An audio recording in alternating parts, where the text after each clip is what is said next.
The problem is, and this is why it's kind of worth thinking about before we do it, is that once you've messed this up, there isn't a quick fix. No. And also, I would say it's never going to be perfect. So I think if you do a really well-planned migration, you're always still going to see a dip. That's the truth of it. That's the elephant in the room, right? You can do everything correctly, and you will still see a dip. And actually, I guess that was my reason for wanting to push this out there. Like, guys, if you're doing this, you need to set expectations and prepare everybody within your organization that this is just something you've got to take on the chin.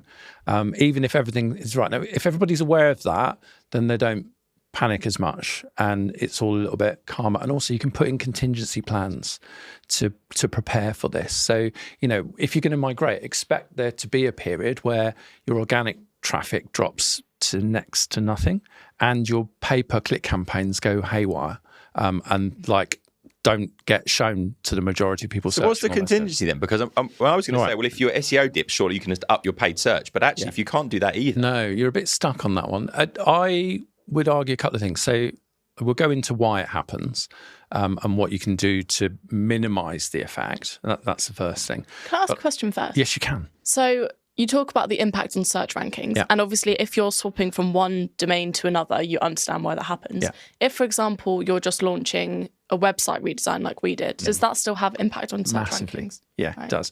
Because, okay, so let's go into some of the detail on this and why it occurs, right? So we know that one of the reasons our website ranks is because of all of those lovely links from other websites to our own website. We call them backlinks. Yep.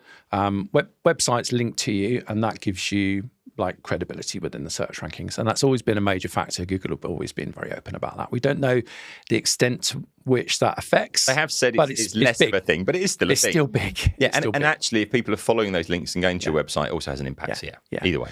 So your problem is, Louis, although you've not changed the domain name, and there's a whole new world of pain if you do that, right? You have changed all of, you think about, let's say a typical website might have 3,000 to 8,000 backlinks out there on the internet, right? Those backlinks might be pointing to 800-900 different pages on your website.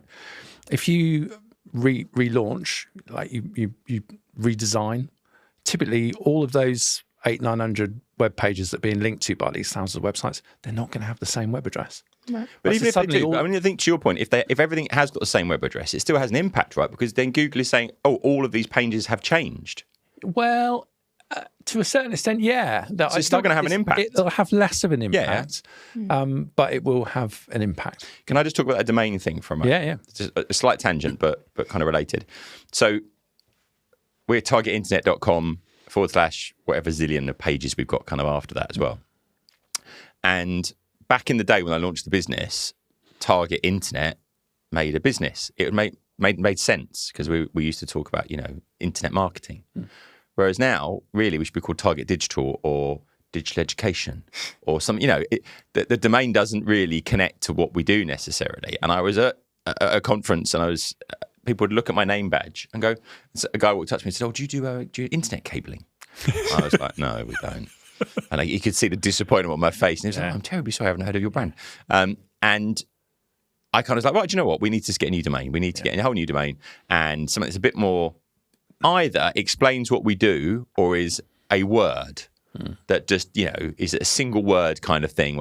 And then you look at the pain that you would go through in order to do that. One, you get to recognize a brand after a period of time. You spent all that time building that brand. So there's a damage there. I could talk about that separately. But actually, just the pain from an SEO point of view of having a new domain with no authority whatsoever that you haven't built up. And we're going to do a separate episode about what's trending in SEO at the moment. But the whole expertise, authority, trust thing, one of the things that Google are doing is you can click in your search results and it will tell you how trusted this website is. And the first thing it says is how long they've been indexing the website for. Yeah. So you're immediately at a disadvantage if it's a brand new website. So if you are going to do a rebrand, think about if you really do need to change your domain and if changing the name is actually a sensible kind of thing because you are giving yourself so many more problems. It's almost like